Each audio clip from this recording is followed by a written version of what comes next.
భగవంతుడి ఆరాధన, భగవద్ భక్తి ఒక సమయానికి మాత్రమే పరిమితమైంది కాదు. అది అయినా అది సమయం ఉండకూడదు. దానికి అన్ని సమయాలు ఏవైతే ఉన్నాయో ఆ సమయం అని బంధాన్ని తెంచుకొని ముందుకెళ్లాల్సింది ఇది భక్తి అని.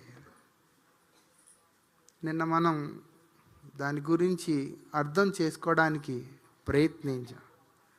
భగవంతుడి నామాన్ని జపం చేయడానికి, నామాన్ని ఆరాధించడానికి ఒక సమయం అని కానీ, ఆ తర్వాత ఒక పరిస్థితి అని కానీ ఏమీ ఉండదు.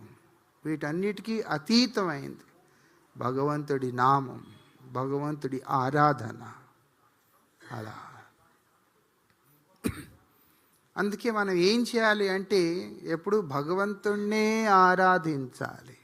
అది తప్ప వేరే ఒకటి చేస్తే ఎంత చేసినా సరే ఆ సమయం